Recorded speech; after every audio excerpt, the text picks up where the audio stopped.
وبرکاتہ۔ آج جامع مسجد عالیہ کے کانفرنس ہال میں جو تاریخ اسلام کا لیکچر منعقد ہونے جا رہا ہے وہ 1109واں لیکچر ہے، اور آج کا جو عنوان ہے وہ سر سید احمد خان ایک تاریخ ساز شخصیت۔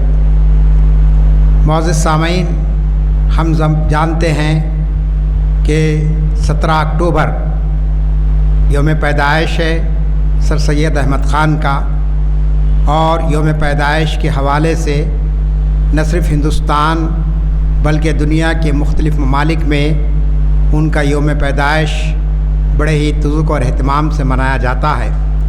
خاص طور پر وہ لوگ جو علی گڑھ مسلم یونیورسٹی میں تعلیم حاصل کیے ہیں اس دن کو بڑی اہمیت سے مناتے ہیں، اور خود علی گڑھ مسلم یونیورسٹی میں بھی یہ دن بڑے اہتمام سے منایا جاتا ہے۔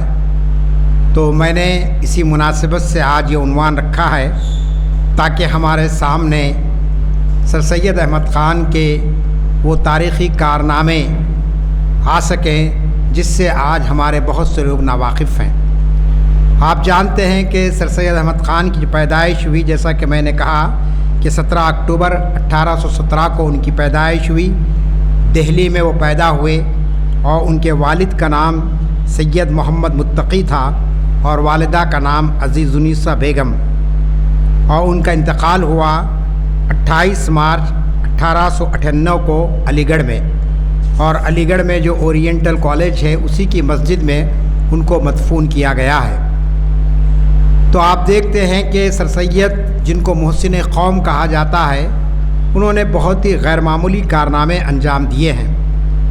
سب سے پہلے تو ہم اگر ان کی ابتدائی زندگی کو دیکھیں تو ایسا محسوس ہوتا ہے کہ اللہ تعالیٰ نے ان کو ابتدائی عمر میں ہی بہت ہی زیادہ شعور عطا کیا تھا، اور وہ دیکھ رہے تھے اور سمجھ رہے تھے کہ حالات کیا ہونے والے ہیں۔ چنانچہ وہ جس دور میں پیدا ہوئے، جس دور میں انہوں نے آنکھ کھولی، وہ سلطنت مغلیہ کا آخری دور چل رہا تھا۔ بہادر شاہ ظفر جو آخری حکمران تھے، ان کی حالت یہ ہو چکی تھی کہ وہ ایک قلعے میں بند کر دیے گئے تھے، برائے نام وہ حکمران تھے، ان کے کوئی اختیارات نہیں تھے۔ اس لحاظ سے مسلمانوں کا سیاسی زوال شروع ہو چکا تھا، اور سیاسی زوال کے ساتھ ساتھ خود مسلمانوں میں ایک قسم کی بے یقینی اور اپنے مستقبل کے تعلق سے بڑی فکر مندی پائی جاتی تھی۔ ایسے حالات کے اندر اللہ تعالیٰ نے سر سید کو پیدا کیا ہے۔ اسی لیے اقبال نے ایک مقام پر کہا تھا کہ ہزاروں سال نرگس اپنی بے نوری پہ روتی ہے، بڑی مشکل سے ہوتا ہے چمن میں دیدہ ور پیدا۔ تو ایسی جو شخصیتیں ہوتی ہے، جو حساس شخصیتیں ہوتی ہے، یہ بار بار نہیں پیدا ہوتی ہے، صدیوں میں ایک مرتبہ ایسی شخصیت پیدا ہوتی ہے جو اپنے وجود کے ذریعے دنیا میں اپنے اثرات چھوڑ کر جاتی ہے۔ چنانچہ سر سید کو دنیا سے گزر کر 150 سال کا عرصہ ہونے آ رہا ہے، لیکن ان کے جو کارنامے ہیں، ان کی جو خدمات ہے، اس کو آج بھی دنیا یاد رکھی ہے، اور آئندہ بھی یاد رکھا جائے گا۔ تو پہلی بات تو یہ ہے کہ آخر وہ کیا کارنامے تھے ان کے۔ آپ جانتے ہیں کہ سر سید جہاں ایک مفسر قرآن کی حیثیت سے بھی ہمارے سامنے ہیں، ایک مصلح قوم کی حیثیت سے بھی، ایک ماہر تعلیم کی حیثیت سے، پھر اسی طریقے سے آپ جانتے ہیں کہ انہوں نے کئی کتابیں لکھی ہے، بے شمار ان کی کتابیں ہیں۔ سب سے مشہور جو کتاب ان کی وہ آثار السنادید کے نام سے جو کتاب انہوں نے بہت ہی اپنی جوانی میں لکھی ہے۔ پھر اس کے ساتھ ساتھ اسباب بغاوت ہند، یعنی 1857 میں جو بغاوت ہوئی اس کے کیا اسباب تھے، اس پر بھی انہوں نے بہت اچھی طریقے سے روشنی ڈالی ہے۔ اور پھر اسی طریقے سے خطبات احمدیہ انہوں نے مرتب کیا، ان کی مختلف جو تقاریر وغیرہ رہی ہے۔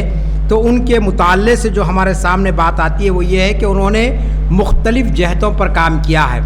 سائنٹیفک سوسائٹی انہوں نے قائم کی 1863 کے اندر، اور اس کے ذریعے سے وہ یہ چاہتے تھے کہ ہماری قوم کے اندر ایک سائنسی مزاج پیدا ہو۔ لیکن ان تمام میں ان کی جو سب سے زیادہ توجہ تھی وہ تعلیم پر تھی۔ 1857 کی غدر کے بعد آپ جانتے ہیں کہ مسلمان بہت زیادہ پریشان ہو گئے تھے، بہت ہی حالات کا شکار ہو گئے تھے، اور ایسے وقت ان کے مسلمانوں کے سامنے دو راستے رکھے گئے تھے۔ ایک راستہ تو یہ تھا کہ مسلمان جو ہے نا دینی تعلیم حاصل کر لیں۔ بہت سے دینی مدارس اس وقت قائم تھے، اور خاص طور پر دارالعلوم دیوبند وہ بھی اسی دور میں قائم ہوا تھا جب سر سید نے اپنی تعلیمی تحریک شروع کی تھی۔ تو مسلمانوں کا ایک طبقہ یہ تھا کہ وہ یہ چاہتا تھا کہ مسلمان دینی تعلیم میں آگے بڑھے۔ دوسرا طبقہ وہ تھا جو یہ چاہتا تھا کہ یہ جو انگریزوں کے خلاف میں جنگ کی جائے، جدوجہد کی جائے، اس ملک کو آزاد کرایا جائے۔ تو سیاسی راستہ تھا وہ کہ اپنے آپ کو سیاست میں ڈالنا۔ تو سر سید نے کہا کہ یہ دونوں راستوں سے میں انکار نہیں کر رہا ہوں، نہ میں یہ نہیں چاہتا ہوں کہ ہم اپنی قوم کو دینی تعلیم سے دور کر دیں، نہ میں یہ چاہتا ہوں کہ ہم جو ہے نا تحریک جدوجہد آزاد میں شامل نہ ہوں، لیکن میری اولین ترجیح قوم کو تعلیم کی طرف راغب کرنا ہے، جدید تعلیم کی طرف راغب کرنا ہے، کیونکہ اگر ہماری قوم تعلیم میں ماہر ہو جائے گی اور زیور تعلیم سے آراستہ ہو جائے گی تو لازمی چیز ہے کہ سیاسی اقتدار بھی اس کو حاصل ہو جائے گا۔ اور پھر جس طریقے سے انگریز اس کے دشمن بنے ہوئے ہیں، آپ جانتے ہیں کہ 1857 کی غدر کے بعد انگریزوں نے یہ محسوس کیا کہ مسلمان اس کے ذمہ دار ہے، چنانچہ ہزاروں مسلمانوں کو انگریزوں نے پھانسی کے پھندے پر چڑھا دیا۔ وہ یہ سمجھ رہے تھے کہ یہ جو بغاوت ہوئی ہے یہ مسلمانوں کی وجہ سے ہوئی ہے، چنانچہ سر سید کا خیال یہ تھا کہ اگر مسلمان انگریزوں سے راست طور پر ٹکراؤ کریں گے تو اس سے معاملات اور زیادہ بگڑ جائیں گے، اور زیادہ مسلمانوں کے لیے پریشانیاں آ جائیں گی۔ چنانچہ انہوں نے جو اس دور کی بہت اہم ترین ضرورت تھی اور آج بھی وہ ضرورت ہے، وہ ہے تعلیم، جدید تعلیم کی طرف لوگوں کو لانا۔ اور سر سید کا یہ خیال تھا کہ اگر ہمارے بچے انگریزی پڑھیں گے، ہمارے بچے سائنس کی تعلیم حاصل کریں گے تو وہ زمانے کے ہر چیلنج کا مقابلہ کر سکتے ہیں۔ چنانچہ آپ دیکھتے ہیں کہ انہوں نے 1877 میں باضابطہ محمڈن اینگلو اورینٹل کالج قائم کیا، اور وہی آج آپ کے سامنے علی گڑھ مسلم یونیورسٹی کی شکل میں موجود ہے، جو 1920 میں اس کو یونیورسٹی کا درجہ دیا گیا، ایک لمبی جدوجہد کے بعد۔ تو پہلے انہوں نے تو ایک اورینٹل کالج قائم کیا، اور وہاں پر انہوں نے بچوں کے لیے بہترین تعلیم کا انتظام کیا، بلکہ انگریز اساتذہ کا وہاں پر تقرر کیا گیا تاکہ ہمارے بچے بہترین قسم کی انگریزی سیکھ سکیں، فلسفی کو پڑھ سکیں، اور جتنے دور جدید کے علوم ہیں ان سارے علوم میں ان کو مہارت حاصل ہو سکے۔ یہ سر سید کا خواب تھا۔ چنانچہ آپ جانتے ہیں کہ سر سید کا جو سب سے بڑا جو کارنامہ رہا، وہ کارنامہ یہی تھا کہ ایک ایسے وقت جب کہ قوم بالکل جو ہے نا مایوسی کا شکار ہو چکی تھی، کوئی امید ان کے اندر نہیں پائی جاتی تھی، ایک مفکر نے لکھا ہے کہ سر سید کا عظیم کارنامہ یہ ہے کہ انہوں نے قوم کا رخ مایوسی سے امید کی طرف، سستی سے کاہلی کی، سستی اور بے عملی سے عمل پہم کی طرف، اور ذاتی منفعت سے قومی فلاح بہبود کی طرف منظم کرنے کی کوشش کی۔ کہ آپ جانتے ہیں کہ اقتدار ختم ہو گیا، مسلمانوں کی حکومت ختم ہو گئی، 800 سالہ مسلمانوں کا دور حکمرانی ختم ہو جانا یقیناً بہت زیادہ ہمارے لیے تکلیف دہ بات تھی، لیکن ایسے حالات میں سر سید نے لوگوں کے اندر امید کی دیا روشن کی، اور ان کو بتایا کہ اگر تم تعلیم کے میدان میں آگے آ جاؤ گے تو لازمی چیز ہے ان ساری چیزوں کا تم مقابلہ کر سکتے ہیں۔ چنانچہ انہوں نے اپنی قوم کو اس مایوسی کے غار سے نکالا، اور جیسا کہ میں نے کہا کہ انگریزوں کے سب سے زیادہ ظلم و ستم کا اگر کوئی طبقہ شکار ہو رہا تھا تو مسلمان تھے۔ کیوں مسلمان تھے؟ کہ غدر کی جو کمان تھی پہلی جنگ آزادی جس کو ہم ہندوستانی تاریخ میں کہتے ہیں، اس کے سربراہ یا اس کے سمجھنا قافلے سالار و مسلمان تھے۔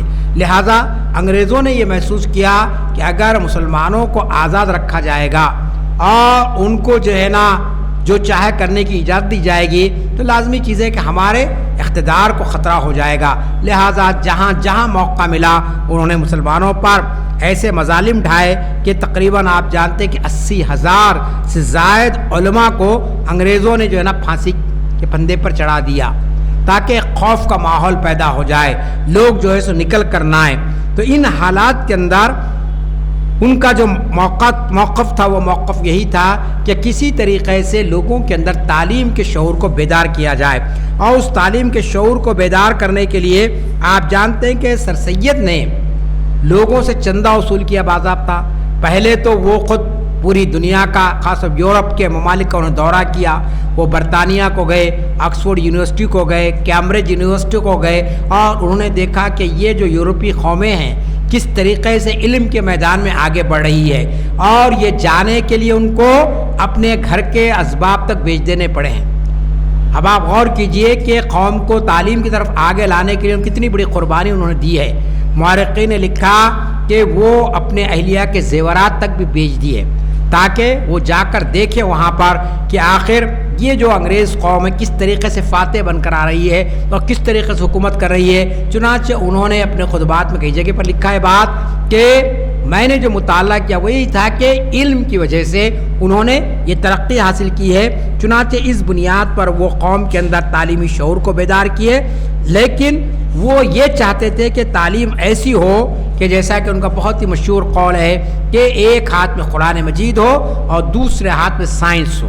یعنی ایسی تعلیم نہیں ہے کہ جس سے ہم گمراہ ہو جائے، بے دین ہو جائے، خدا کا انکار کریں، بلکہ اگر آپ سر سید کے خطبات کو پڑھیں گے، ان کی کتابوں کا اگر مطالعہ کریں گے تو آپ کو معلوم ہونا چاہیے کہ سر سید نے کئی مقامات پر مذہب کی اہمیت کو واضح کیا ہے، بلکہ بہت سے فقہی مسائل کو بھی انہوں نے حل کیا. جیسا کہ میں نے کہا کہ انہوں نے خود تفسیر لکھی قرآن کی، تو اس کے اندر بہت سی علمی گفتگو ہے وہ، لیکن اس کے باوجود آپ جانتے ہیں کہ وہ مذہب کے مخالف نہیں تھے. عام طور پر یہ پروپیگنڈا کیا گیا اس دور میں بھی جب انہوں نے انگریزی تعلیم کی طرف لوگوں کو راغب کیا.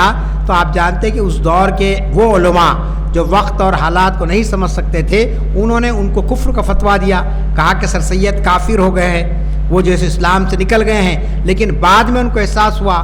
چنانچہ ایک مورخ نے لکھا کہ جن علماء نے فتوے دیے ان کے خلاف میں، آج ان کی نسلیں علی گڑھ مسلم یونیورسٹی میں تعلیم حاصل کر رہی ہے. تو ان کو اندازہ ہو گیا کہ سر سید کا کتنا بڑا ایک کارنامہ تھا. وہ قوم نے ان کو گالیاں دی، بلکہ بعض مقامات پر آپ دیکھتے ہیں کہ جب چندے کے لیے وہ گئے تو بڑے بڑے نواب اور بڑے بڑے رئیس مذاق کیے ان کا مذاق کا، یعنی مذاق کا خیز انداز میں کہا کہ تم یہ کیا لے کر نکلے ہیں، کس کام کو لے کر نکلے ہیں. اب جب کہ نہ ہماری حکومت باقی رہی ہے، نہ ہمارے پاس دولت ہے، ایسے وقت آپ جو ہے نا قوم کی تعلیم کی بات کر رہے ہیں. لیکن سر سید نے ہمت نہیں ہاری، وہ مسلسل کام کرتے چلے گئے، اور بہت ساری جو مخالفتیں ہوئی ان ساری مخالفتوں کو انہوں نے انگیز کیا. پھر اسی طریقے سے آپ جانتے ہیں وہ جو تعلیم گاہ انہوں نے قائم کی وہ صرف مسلمانوں کے لیے نہیں تھی، بلکہ اس کے اندر غیر مسلموں کو بھی انہوں نے داخلہ دیا ہے. کئی مقامات پر انہوں نے کہا کہ یہ جو میں مدرسہ قائم کیا ہوں، محمد اینگلو اسکول جو تھا، لازمی چیز ہے کہ ابتدائی دور میں مدرسے کی شکل میں تھا، بعد میں وہ کالج بنا، پھر وہ یونیورسٹی بنا. تو انہوں نے کہا کہ یہاں پر ہر ہندوستانی آ کر تعلیم حاصل کر سکتا ہے. چنانچہ آپ جانتے کہ شروع سے لے کر آج تک بھی علی گڑھ کے اندر بہت سے غیر مسلم طلبہ تعلیم حاصل کرتے ہیں. انہوں نے صرف مسلمانوں کے لیے یونیورسٹی قائم نہیں کی، سائنٹیفک سوسائٹی کیوں قائم کی؟ تاکہ مسلمانوں کے اندر سائنس کے تعلق سے سوچنے، سمجھنے، تفکر کرنے اور کسی چیز کو ایجاد کرنے کا جذبہ ان کے اندر پیدا ہو. اور انہوں نے دلیل دی اس کی کہ قرآن خود انسان کو تفکر کی دعوت دیتا ہے، غور و فکر کی دعوت دیتا ہے. ہم عام طور پر سمجھتے ہیں کہ قرآن بس ایک تلاوت کی کتاب ہے، اس کو پڑھ لینا چاہیے، پھونک لینا چاہیے. یہ اپنی جگہ پر ہے صحیح، لیکن اصل میں قرآن غور و فکر کی دعوت دیتا ہے. آخر انسان کا وجود کیوں عمل میں آیا ہے، انسان کو کرنے کا کام کیا ہے. چنانچہ سر سید نے عملی طور پر اس کا مظاہرہ کیا اور یہ بتایا کہ کس طریقے سے ہم دنیا کے اندر جو ہے نا ایک نمایاں قوم پا سکتے ہیں.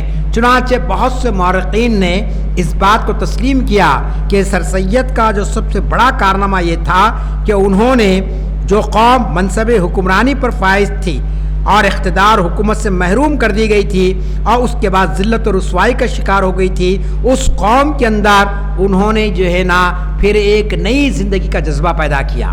کوئی دوسرے اگر ہوتے تو لازمی چیز ہے کہ چلیے صاحب حالات خراب ہو چکے ہیں، اب ہم کچھ کر نہیں سکتے ہیں، ہم کو خاموش رہنا چاہیے.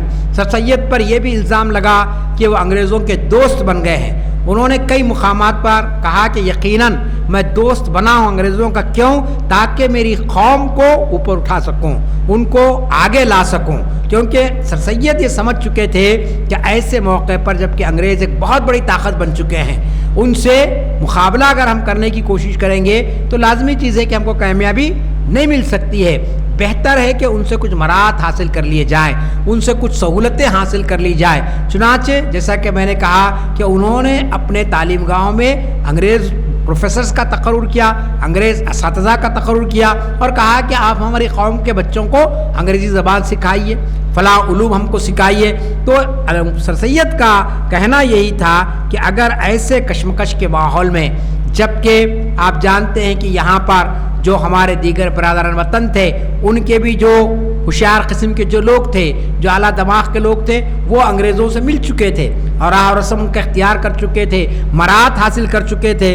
چنانچہ سر سید نے یہ سوچا کہ مسلمانوں کو بھی یہ کام کرنا چاہیے, اور اس میں انہوں نے جو سب سے بڑی جو اہمیت دی وہ یہ تھی کہ اسی سے عوام کی فلاح بہبود ہوگی, مسلمانوں کی فلاح بہبود ہوگی. بغیر کسی منصوبہ بندی کے, بغیر کسی ٹکراؤ کے اگر آپ جو ہے نا لڑیں گے بھیڑیں گے تو اس سے کسی کا کوئی فائدہ ہونے والا نہیں ہے. چنانچہ غدر میں وہی ہوا. 1857 کی جو غدر ہوئی, آپ جانتے ہیں کہ جو مختلف قسم کے یہاں پر چھوٹے چھوٹے جو راجا تھے یہ سب بہادر شاہ ظفر کی قیادت میں جمع ہو گئے اور انہوں نے مقابلہ کرنے کی کوشش کی, لیکن کیا ہوا, انگریزوں نے بھون کے رکھ دیا سب کو اور پوری طریقے سے بغاوت ناکام ہو گئی اور اس کا سارا نزلہ, اس کا سارا غصہ مسلمانوں پر اتارا گیا. خود آپ جانتے کہ وقت کے بادشاہ کے ساتھ کس قسم کا ظالمانہ سلوک کیا گیا کہ بہادر شاہ ظفر کو بیڑیاں ڈال کر لے جا کر رنگون کی جیل میں بند کر دیا گیا, جو آج برما یا سری لنکا کہلاتا ہے. آپ جانتے ہیں کہ کس بے کسی کے عالم میں بہادر شاہ ظفر کی موت ہوئی. تو یہ سارے حالات آپ جانتے ہیں کہ سر سید کے سامنے تھے. اسی لیے ایک مورخ نے لکھا کہ سر سید نے عصری تقاضوں کو, یعنی اس دور کے جو تقاضے تھے, اس دور کے چیلنجز تھے اور تاریخی صداقتوں کو, تاریخ کو جھٹلا نہیں سکتے آپ, تاریخ کی جو صداقتیں ان کے سامنے تھی کہ مسلمان 800 سال تک حکومت کیے, سلاطین دہلی نے اتنے بہترین قسم کے محلات تعمیر کیے, قطب مینار تعمیر کیا, تاج محل بنایا, جامع مسجد بنائی, پھر ایک تہذیب کو انہوں نے یہاں پر فروغ دیا, لیکن یہ سب زوال کا شکار ہو گئے تھے. چنانچہ سر سید جس دور میں آپ جانتے کہ اپنی تحریک کو شروع کیے کہ حویلیاں گمنام ہو چکی تھی دہلی کے اندر, لوگ جو ہے نا اپنے آپ کو مسلمان کہنے سے گھبرا رہے تھے. ایسے حالات کے اندر سر سید نے محسوس کیا کہ ایک ہی چیز ہے, ایک ہی ذریعہ ہے جس کے ذریعے سے ہم قوم کو اوپر لا سکتے ہیں, ان کے اندر زندگی کی بہار لا سکتے ہیں, وہ تھا ماڈرن ایجوکیشن. اور آپ نے دیکھا کہ اس ماڈرن ایجوکیشن کی طرف جب انہیں توجہ دلائی, ابتدا میں تو مخالفتیں ہوئی, لیکن بعد میں جس انداز سے ان کا مشن آگے بڑھتا چلا گیا, آپ دیکھتے ہیں کہ دنیا نہیں بلکہ یورپ سے جو ہے نا طلبہ آنے لگے اور علی گڑھ مسلم یونیورسٹی میں انہوں نے تعلیم حاصل کی. تو یہ جو صورتحال ہے اس پر ہم کو غور و فکر کرنا چاہیے.